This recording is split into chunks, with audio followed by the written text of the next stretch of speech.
Greetings, everypony. Now, before I get to today's topic, I would like to apologize for not uploading anything last week. I got a bit busy with work and school and, other things.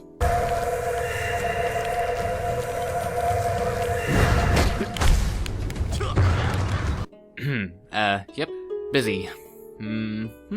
Well, I am constantly striving to build better habits when it comes to writing and editing these videos, so this really should not happen too terribly often. But anyhow, it is that time of year again. The world is donning a new color, the temperature has diminished to a wonderfully mild chill, and everything, and I mean everything, gets a pumpkin flavor. Well, while everypony else is probably scrambling to get their Luna Eclipsed reviews out by now, what with Halloween coming up and all, I've decided to do something a little different, taking a look at Castlemania. I think that, as an episode, it does meet the requirements for the season, so let's... Huh? What was that? Oh. Okay. Gah! Hello? Mr. Ink, I've come for your soul. Your time is up. I, the Pony of the Shadows, collector of souls, devourer of nightmares, have waited for this moment for a long, long time. And the only way to save yourself from eternal damnation is to let me collab with you on this spooktastic episode. Wait. Devourer of nightmares? Seriously? Toon Kritic, is that really the best you can come up with? What? No. Yeah, spoil sport, it was worth a shot. It was a nice try, Toon, I'll give you that. Well, since you are here, let's take a look at Castlemania together. Writers, you couldn't have come up with a better parody name than this? Seriously?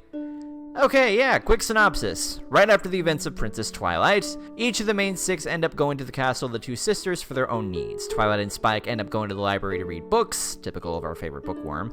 Applejack and Rainbow Dash are busy trying to see who the bravest pony is and decide to settle the tiebreaker in the forest when they discover the castle, and Rarity and Fluttershy are going simply to find tapestries. Hijinks ensue, and we all know what happens from then on.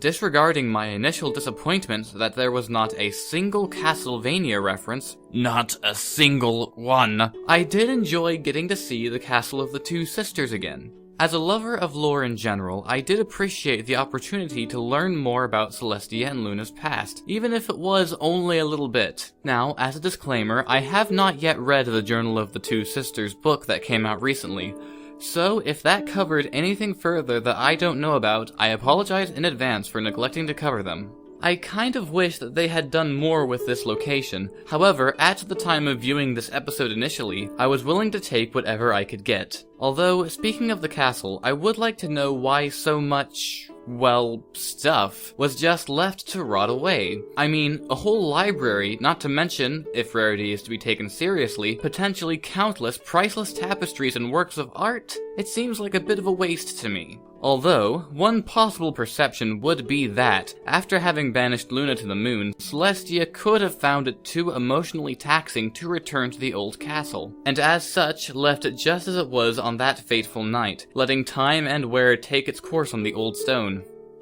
But I digress. Considering that this episode, in its entirety, is, pretty much, one great big Scooby-Doo reference, I, for one, thought that the many traps and secrets in the castle were rather clever and creative, the organ as a central control hub of sorts being a nice touch.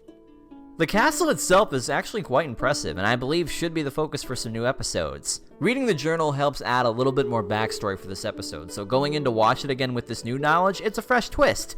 But I digressed. First and foremost, this is a filler episode. And I'm usually against fillers unless they have some development with the story. But this is a fun little filler episode. And so many people I've discussed this with says it reminds them of one Scooby-Doo. And I can agree. This does have some Scooby-Doo elements. This episode has a lot of enjoyable moments involving all the traps in the castle and the main six getting scared and freaking out over the comical misunderstandings. AJ and Dash's playful rivalry gets some great screen time in this episode as well. They, along with Flutters and Rarity, get to act a little bit out of their element, and we get to see Twilight as a straight horse, watching in awe as her friends panic and freak out more so than all the Smash Bros. Fanboys who didn't get Mewtwo. All of the who didn't get what? Ow! There's your homework. And Pokemon, and the new Smash. Have fun vanishing for a week. Okay. Well, anyway, back on topic. Now, despite the more enjoyable aspects of this episode, there were a few instances that just... I don't know. Perhaps I'm just nitpicky, but let's run down the list, shall we? First of all, and I know that several other reviewers have mentioned this in the past, but is the Everfree Forest ever gonna be consistent? One day it's this oh-so-dangerous place where no pony goes, and the next day every pony and their grandmother are just sauntering in like there's nothing to worry about. Okay, that might have been a less than necessary exaggeration, but you get my point. Continuity! Gotta love it. You might as well have Disney-fied the whole forest since it's not even scary anymore.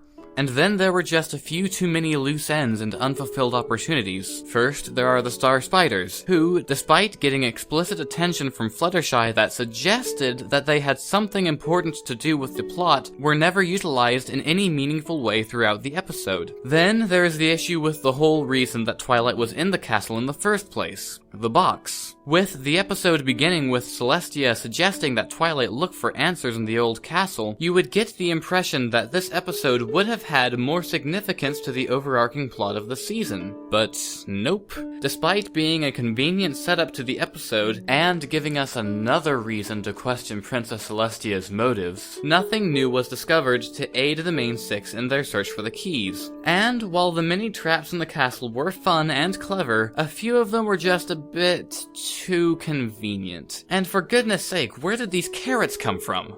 I'll admit, while this episode does provide a few chuckles here and there, a lot of fans end up putting down this episode because of the fact it's filler.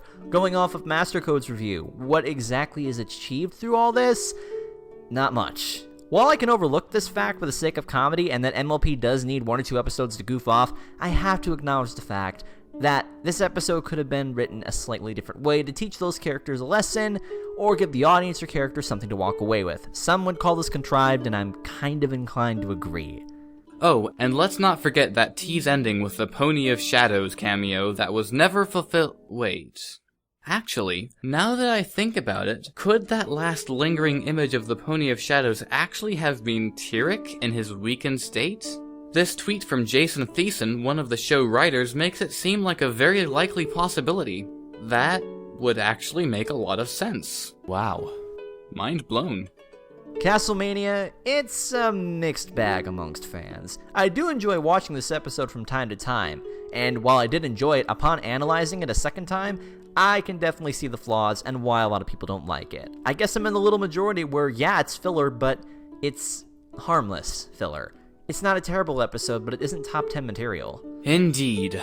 While the argument could be made that this entire episode was set up as a context for the transition from the familiar letters to Celestia to the new collective journal, the bulk of the episode itself did not really contribute to the overarching progression of the season. As Toon said, it's a mixed bag. For me, at least, the episode was quite enjoyable, despite a few nitpicks, but ultimately forgettable.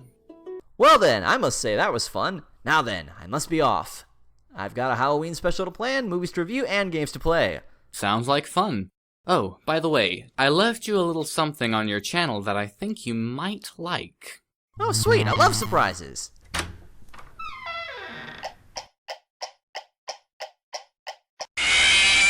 gonna go Jason Voorhees on your ass, you fence-wearing son of a bitch!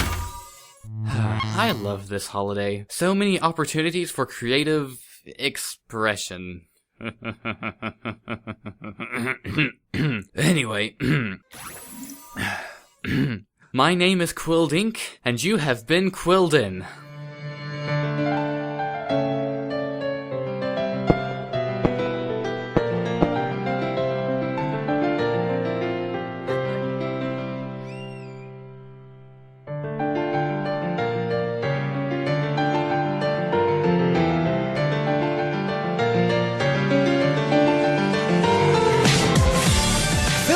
gentlefolks, we are gathered here tonight because of the demon that haunts the dark, the one who will eat the souls of the innocent.